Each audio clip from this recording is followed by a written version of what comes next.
Hi, dear friends. So, I've been doing a lot of research. Please, if you can't understand me well, will you please use subtitles? Because if you put it all together, what I say is actually very coherent, and I speak slowly enough that I do believe that the subtitles will be correct. But years ago, when I was making YouTube videos, I would automatically enable subtitles. I had a different sort of application, and it would mishear me, and so it just, the transcription was so inaccurate. Why do we go with AI?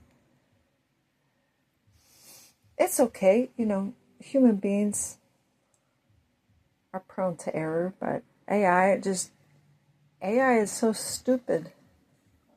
It'll be so ridiculous trying to transcribe and put on the captions.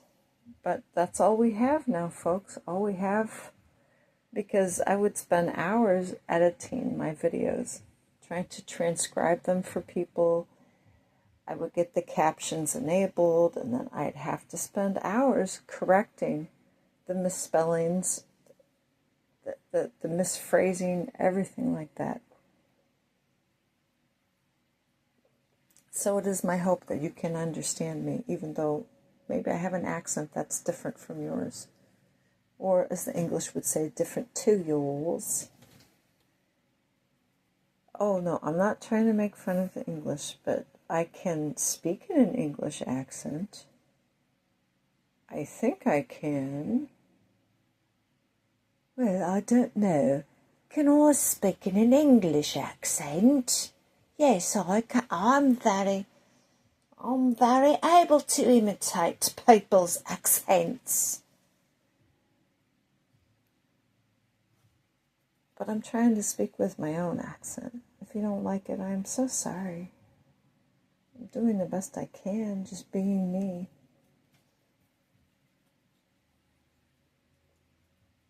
So, as I began initially,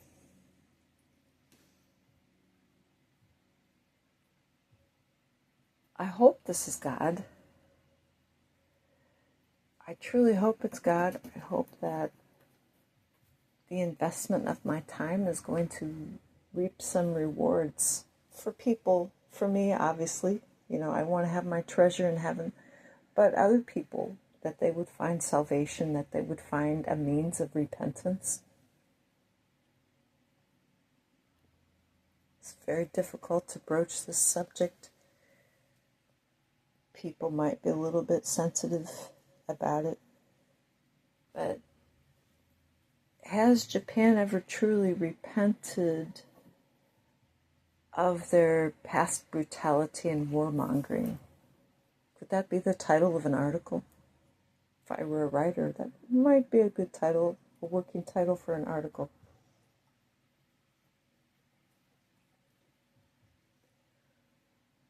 I posted many videos. Sometimes I talk about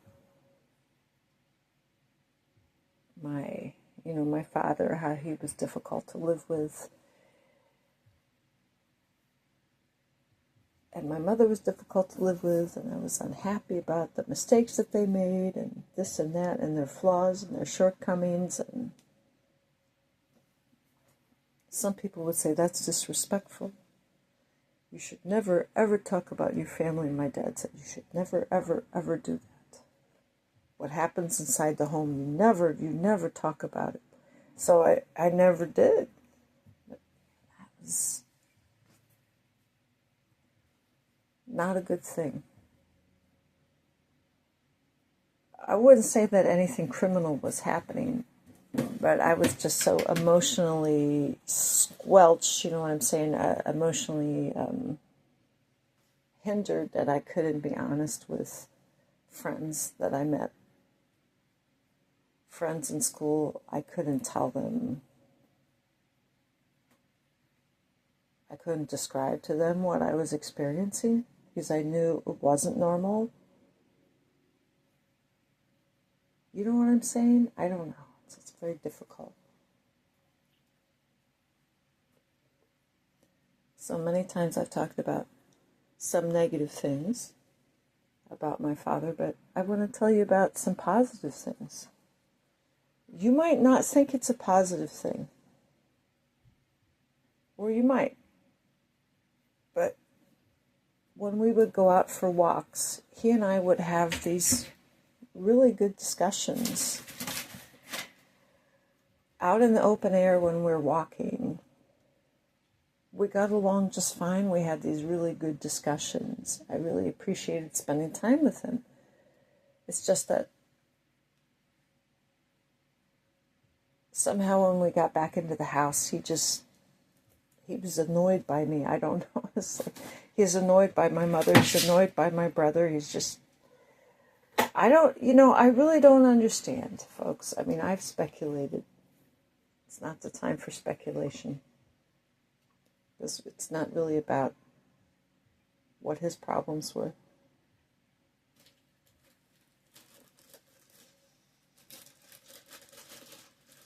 Two things he used to talk to me about when we had our heart-to-heart talks.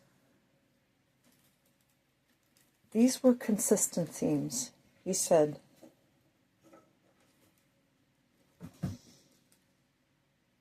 he wanted to, I'm being honest with you folks, he wanted to admire Hitler just like his parents did, but he said, why did Hitler go after the Jews? Why the Jews?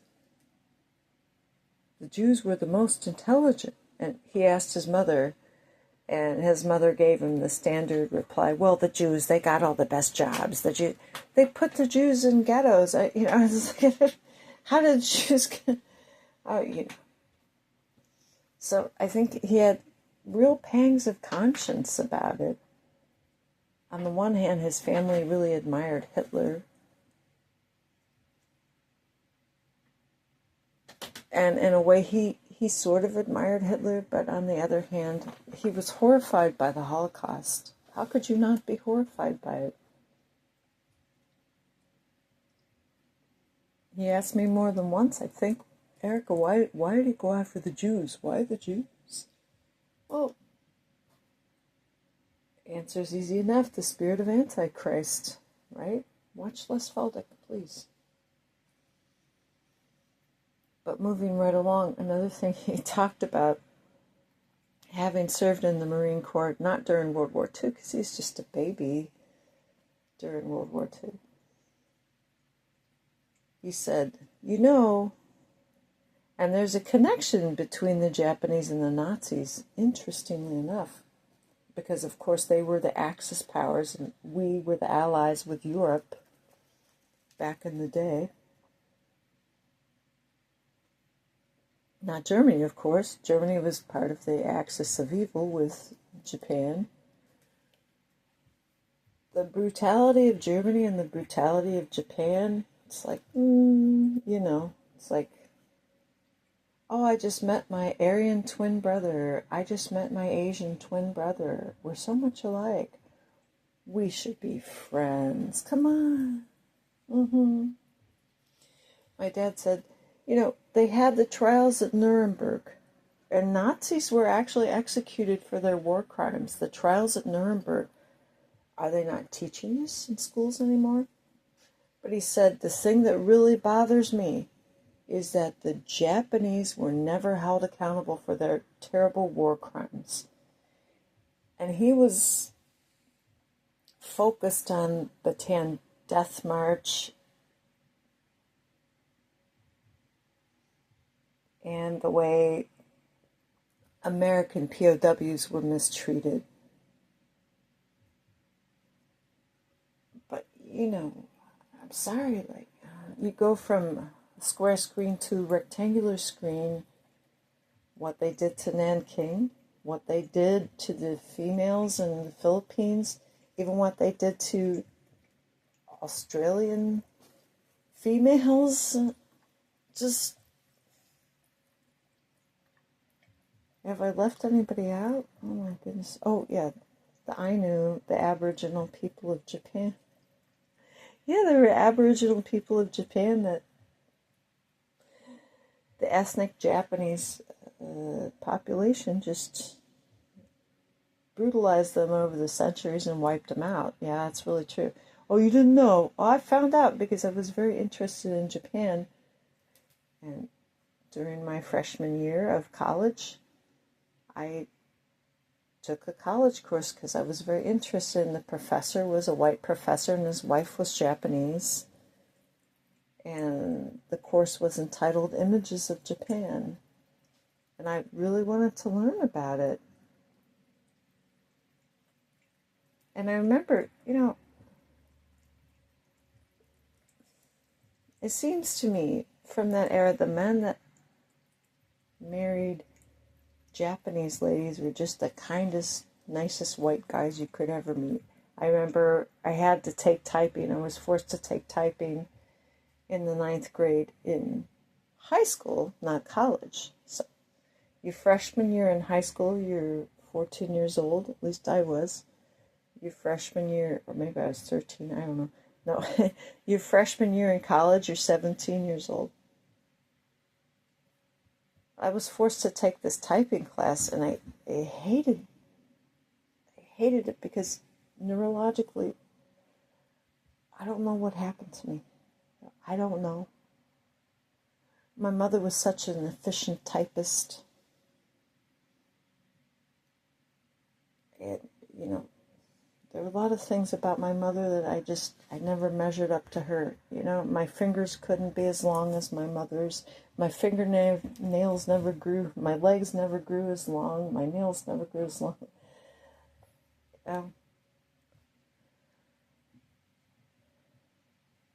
Perhaps my IQ didn't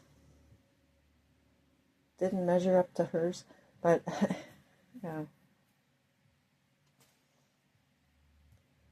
But we were required to take typing, or it was called keyboarding or something, in the 9th grade. I mean, you didn't have a choice. You had to take gym, you had to take industrial arts, you had to take typing. But the male teacher, he was so nice to me. It turns out his wife was Japanese. Maybe he was nice to me because he thought maybe I looked a little bit Eurasian, because I did have kind of that Eurasian look. He was so kind to me. He really was. So I'm saying,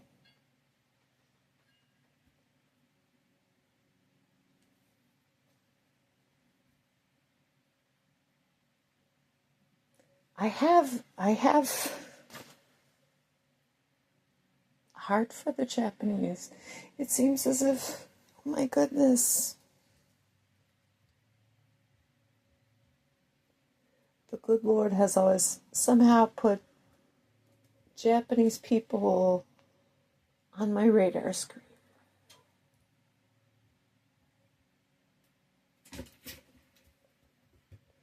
For example, one of my babysitters hosted an exchange student from Japan. She became a well-known concert pianist, and she was so kind to me. I was a little girl. When I was a little girl, before I entered puberty, I was just a pretty nice little girl, and she was so kind to me. She liked me so much, and she would show me newspapers from Japan and cartoons, and I'd pretend I understood, and I'd laugh like, ha, that's funny, ha. It's like I didn't understand anything.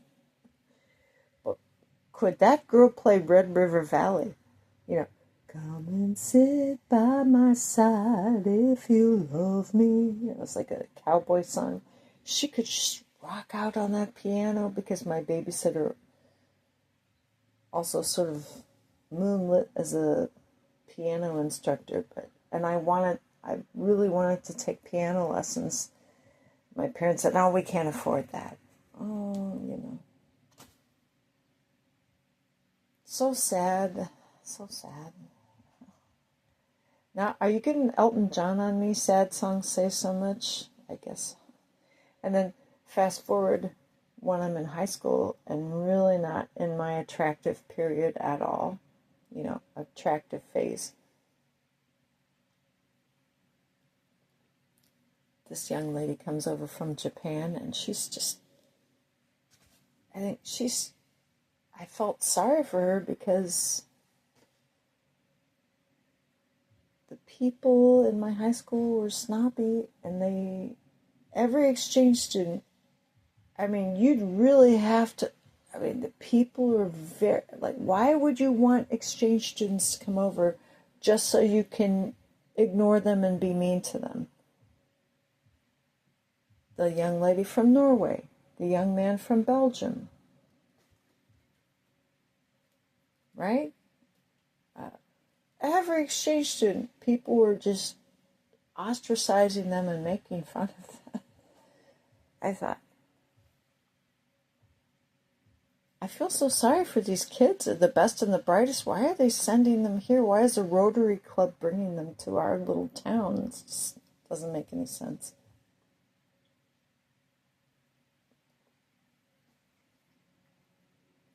But I thought, this young lady is just, she's so in high school.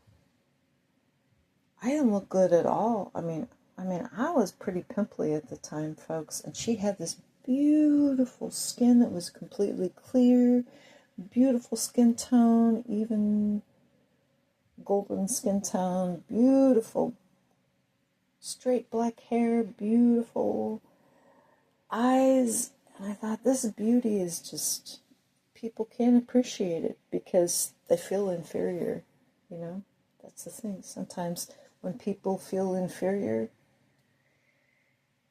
they're afraid of you, and I feel as if she wasn't really embraced. But believe me, it wasn't racism. Anybody that came to our high school as an exchange student found it a very discomforting experience. There was a young man from Mexico, by the way.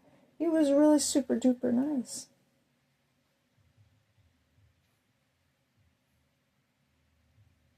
But, we have to move on from talking about exchange students. Let's get back on the main topic. All right. As I said, I believe as if God has put Japanese people on my radar, not in terms of like, I want to target you. No.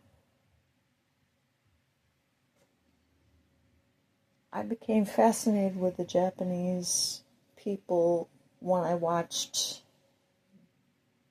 It was actually after my experience as a little girl with the Japanese exchange student that was staying at the babysitter.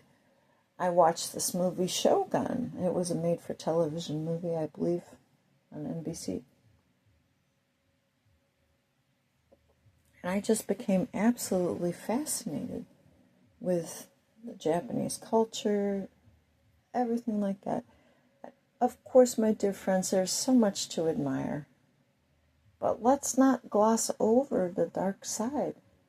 Is that preventing you from repenting?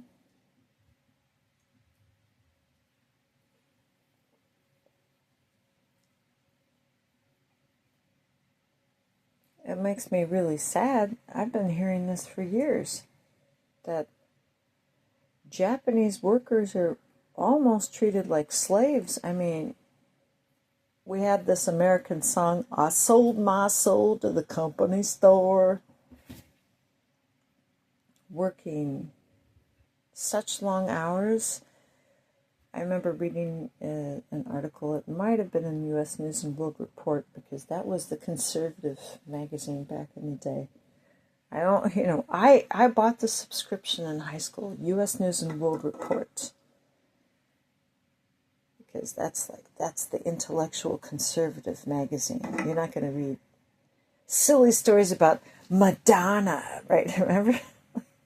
Putting Madonna on the cover of Newsweek.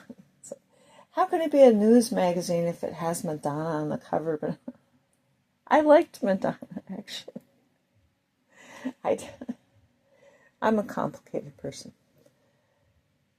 But Japanese fathers spent so much time working for their corporations. They were known as the Sunday friend. Their children only saw them on Sunday. They worked themselves so hard, and a lot of them had issues with smoking cigarettes and things like that, which is unhealthy. But even today I'm hearing Japanese workers are basically in a workhouse, like some kind of like a workhorse. They're not allowed to have a life. But the other side of Japanese culture, I'm sorry, what did I read? James Michener, didn't he write a little novel about Japan? The other side of it, well, if you have these adolescent girls being left without the father's attention and the mother's lonely, what are the girls going to do? They're going to be looking for love in all the wrong places. Still taking chances with strangers, right?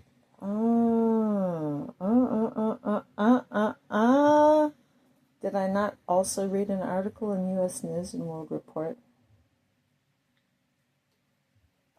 about the alarming trend of these young girls from well-to-do families, not impoverished families, prostituting themselves to Japanese businessmen in Subway. And they're like, this is a real problem. This is really embarrassing, but I can't remember the name of that novel about Japan. But they don't have the morality that we have, Christians. I mean, not that Christians behave themselves properly, because they don't. I mean, they're the world's biggest hypocrites, especially white American Christians, if you ask me. They're the world's biggest hypocrites. Maybe I'm biased. They don't see anything wrong with fornicating all over the place.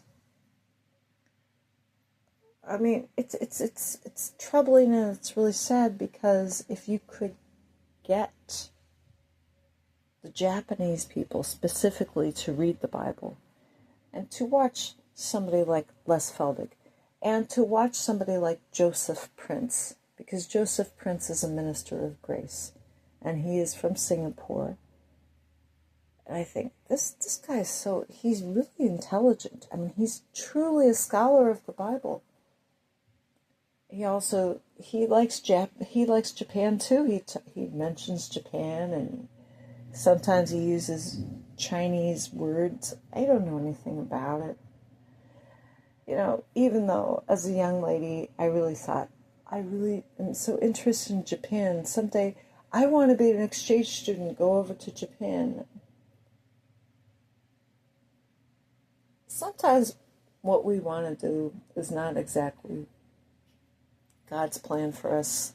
Isn't it better just to be an armchair missionary? I'll leave you with one last thing. Because we have the internet now, right? Okay.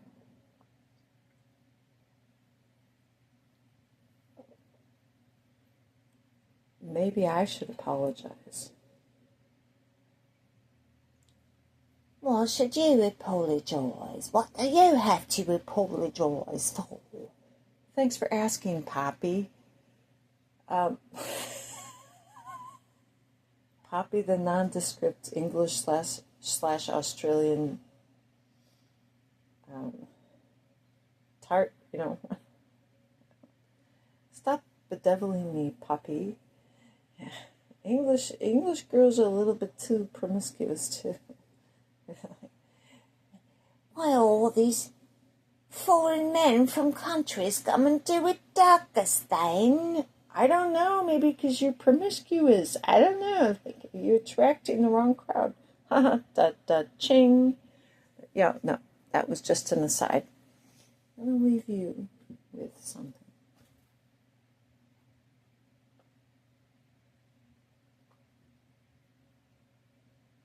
Not long after I was married, I did attend a Baptist church, and they were really big on sending missionaries overseas. And there was this one missionary family. I actually don't even remember their names. But even if I did, probably wouldn't be appropriate for me to use the name. the guy was kind of an arrogant guy. He led a Bible study. He said, I'm a cartographer by trade. That means I'm a map maker. And he's just so condescending. And his daughter kind of had the same attitude, and she's kind of fat anyway. And so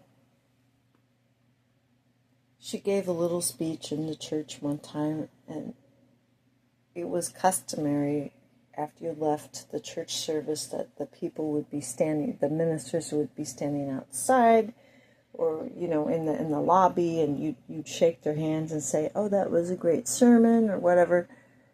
And I told the young lady, even though I didn't really like her personality very much, and she's the daughter of the arrogant cartographer, I said, well, that was really great, the speech that you gave, that was wonderful. And she goes, oh, thank you. And she just kind of like sneers at me. I'm like, you arrogant. You are so arrogant. How is that Christian being that? It gives you the creeps. But one thing that her father said when he was talking about his family's missionary trips to Japan, he said, oh, they have all these idols. It's just disgusting. They have all these temples where they bow down. It just doesn't seem very Christian to be bad-mouthing people that you're trying to serve with love and humility, And here I am, but of course, I'm just doing the best I can here. Well, if you're going to send missionaries that despise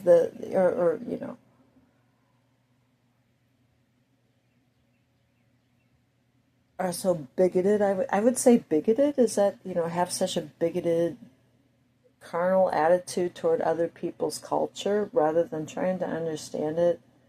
No wonder people haven't been very successful converting people to Christianity over to Japan, in Japan, I should say. Because, honestly, why do most people go to Japan? Why do most foreigners go to Japan? Same reason why most of them go to Thailand. Looking for love. They're wanting to hook up. It's my opinion. They have this, they're just sexy people, I guess they're sexy. I don't know. Never mind.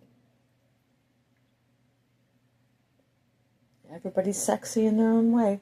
So I'm saying, folks, my dear friends in Japan, it's time to repent now before the tribulation happens. And as for World War II and the atomic bombs, that was an evil, horrible thing. It was so terrible, so terrible.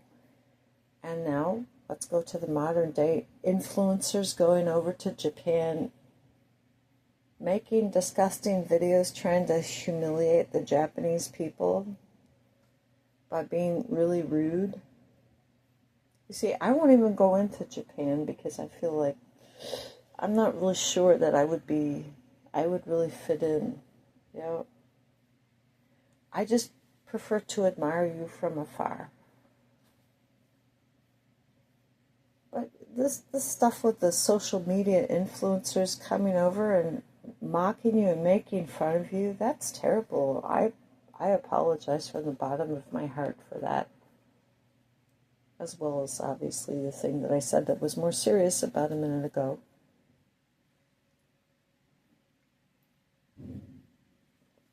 So I think your opportunity to repent is now. Please, Japanese people, read the Bible.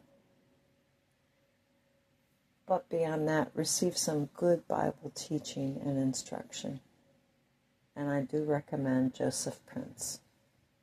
Thank you for listening. Adios.